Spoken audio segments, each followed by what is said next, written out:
ম্যাচটি ছিল নিজেদের সামর্থ্যের কিছুটা পরিচয় রাখার, নিজেদের আত্মবিশ্বাস ফিরে পাওয়ার।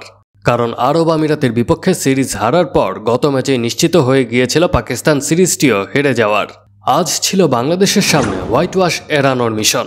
সেই মিশনে মাঠে নেমে উড়ন্ত সূচনা এনে দেন দলের টপ অর্ডার ব্যাটসম্যানরা। শেষ পর্যন্ত পাকিস্তানের বিপক্ষে সিরিজের তৃতীয় টি-20তে বাংলাদেশ হেরেছে 7 উইকেটের ব্যবধানে। তাই হোয়াইট ওয়াশ হয়েই দেশে ফিরতে হচ্ছে টাইগারদের। লাহোরে টস ছেড়ে আগে ব্যাট করতে নেমে নির্ধারিত 20 ওভারে 6 উইকেট হারিয়ে 196 রান সংগ্রহ করতে পারে বাংলাদেশ, যা টি-20তে পাকিস্তানের বিপক্ষে বাংলাদেশের দলীয় সর্বোচ্চ। দলের হয়ে সর্বোচ্চ 66 রান করেছেন পারভেজ হোসেন ইমন। দুই ওপেনার তানজিদ হাসান তামিম ও পারভেজ হোসেন ইমন দুর্দান্ত শুরু এনে দেন বাংলাদেশকে। ইনিংসের শুরুতে দুজনেই কিছুটা দেখে শুনে খেলেছেন, তবে সময়ের সঙ্গে সঙ্গে খোলস ছেড়ে বের হয়ে এসেছেন।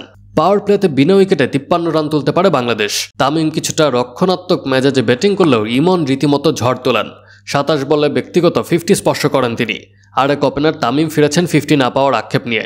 32 বলে 42 রান করেছেন তিনি। তামিমের বিদায়ের পর আর বেশিক্ষণ টিকতে পারেননি পারভেজ হোসেন ইমন। 3 বল পরই বিদায় নিয়েছেন এই ওপেনার। সাজঘরে ফেরার আগে তার ব্যাট থেকে এসেছে 34 বলে 66 রান।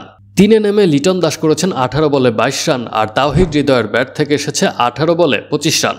শেষ দিকে 9 বলে অপরাজিত 15 রান করেছেন জাকের আলী। বাংলাদেশের টপ অর্ডার ব্যাটসম্যানরা শুরুতে যেভাবে ব্যাটিং করেছেন তাতে 20 ওভারে ন্যূনতম 200 রান হওয়া খুব স্বাভাবিক ছিল, কিন্তু তা হতে পারেনি, কারণ মাঝের দিকে বাংলাদেশ দল খুব নিয়মিত বিরতিতেই উইকেট হারিয়েছে। আর এছাড়া পাকিস্তান দলের বোলার হাসান আলী এবং আব্বাস আফ্রিদি দারুণ বোলিং করেছেন এই সময়। আব্বাস আফ্রিদি তার 4 ওভারে 26 রান দিয়ে নিয়েছেন 2টি উইকেট। হাসান আলী 4 ওভারে 38 রান দিয়ে নিয়েছেন 2টি উইকেট। 197 রানের লক্ষ্য তাড়া করতে নেমে শুরুতেই অবশ্য উইকেট হারায় পাকিস্তান দল। মেহেদী হাসান মিরাজ সাহিবজাদা ফারহানকে আউট করেন, কিন্তু এরপরে দুর্দান্ত ব্যাটিং করতে শুরু করেন সাইম আয়ুব এবং মোহাম্মদ হারিস।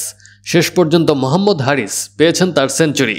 শেষ পর্যন্ত 46 বলে 107 রান করে অপরাজিত ছিলেন তিনি। পাকিস্তান দল মাত্র 17.2 ওভারে প্রয়োজনীয় লক্ষ্যমাত্রা ছুঁয়ে ফেলে। বাংলাদেশ দলের পক্ষে মেহেদী হাসান মিরাজ 3 ওভার বোলিং করে 26 রান দিয়ে পেয়েছেন 2টি উইকেট।